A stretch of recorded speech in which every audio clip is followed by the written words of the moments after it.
Selamat datang di channel Laman Kapuas. Sebelum Anda menonton video-video Laman Kapuas, jangan lupa klik tombol subscribe untuk yang belum subscribe, like video ini dan nyalakan lonceng agar sahabat Laman Kapuas semua mendapatkan pemberitahuan video-video terbaru dari channel Laman Kapuas. Selamat menyaksikan. Islam berkembang pesat di Kapuas Hulu. Sejak tahun 150 tahun lalu agama Samawi ini diterima oleh penduduk setempat. Menjadi anutan mendampingi kepercayaan lama yang mereka miliki. Jumlah penduduk Islam mencapai 56% dari jumlah penduduk Kapuas Hulu, bahkan di aliran sungai, umat Islam di Kapuas Hulu mencapai 100%. Van Kessel asal orang Belanda, dia melewati ke Kapuas Hulu pertengahan abad ke-19 atau sekitar tahun 1840. Waktu itu dia melaporkan penduduk Selimbau, Embau, Silat, dan lain-lain, dalam wilayah Kapuas Hulu sekarang, sudah memeluk agama Islam. Dia hanya menyebutkan diperkirakan orang-orang di sini masuk Islam beberapa tahun sebelum kedatangannya. Mereka beragama Islam tetapi masih mengamalkan tradisi lama seperti, buang-buang dan hukum adat sampai sekarang masih mengamalkan semacam itu. Beberapa tahun lalu diperoleh data bahwa secara keseluruhan Kapuas Hulu sebanyak 180.000 jiwa. Dari jumlah itu 100.000 beragama Islam, sisanya 56% beragama Katolik, Kristen dan Buddha. Islam tidak tersebar merata di Kapuas Hulu, pada umumnya penduduk di pinggir sungai Kapuas beragama Islam. Mulai dari Silat, Semitau, Selimbau, Jongkong, Bunut Hilir, sampai Putusibau hampir semua beragama Islam. Di beberapa anak sungai Kapuas misalnya Silat, Embau dan Bunut Hilir penduduk Islam juga lebih banyak.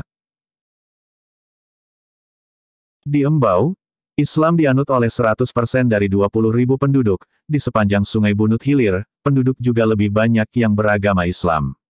Diperkirakan mencapai 80% di sungai Bunut Hilir hanya ada 3 kampung kantuk yang terselip di antara kampung orang Melayu. Ada beberapa lagi kampung di hulu sungai dan Dayak Suruk di bagian hulu sungai Kelibaeng, banyak kampung di sungai Bunut Hilir yang memeluk agama Islam.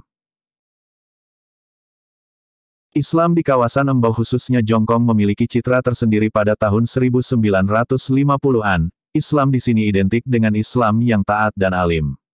Sekolah yang ditanganinya menjadi tempat belajar orang-orang yang ingin mendalami agama Islam secara formal. Bukan hanya di Embau saja tetapi juga dari Putusibau, Badau dan Silat. Bahkan pada tahun 1970-an pelajar sekolah agama di sini datang dari Sintang dan Melawi. Sejak 50 tahun terakhir Jongkong dianggap sebagai pusat Islam di Kapuas Hulu. Tidak diketahui siapa mubalik dan guru agama yang terlibat dalam penyebaran agama Islam pada masa dulu. Catatan yang diperlihatkan hanya menyebut beberapa nama yang datang ke Embau pada abad ke-20. Menurut Moh Malik 1985 banding 48, yaitu Lebay Camas sekitar tahun 1913 sampai tahun 1917, Haji Mustafa dari Banjar tahun 1917 sampai tahun 1918, Lebang Dampung dari Nangasilat tahun 1918 sampai tahun 1919, Lebay Ngiril tahun 1923 sampai tahun 1928, Syekh Abdurrahman dari Taif Madinah, tahun 1926 sampai tahun 1932, Haji Abdul Hamid dari Palembang, tahun 1932 sampai tahun 1937, Muhtar Zaini dari Padang Sumatera Barat, tahun 1936 sampai tahun 1940, Sulaiman dari Nangapino, 1940, Haji Muhtar Idris dari Sumatera Barat tahun 1940 sampai tahun 1948, dan Haji Ahmad asal Jongkong. Para guru agama ini mengajarkan membaca Al-Quran, fikih, dan lain-lain di rumah dan di masjid, khususnya mengenai pengajaran membaca Al-Quran mereka menggunakan metode Baghdadiyah. Materi fikih yang diajarkan oleh Haji Abdul Malik Karwi, sebagaimana yang diperoleh dari naskah tulisan tangan memperlihatkan ajaran fikih yang spesifik dalam pengertian memperlihatkan pendekatan yang agak berbeda dengan pendekatan yang digunakan sekarang ini.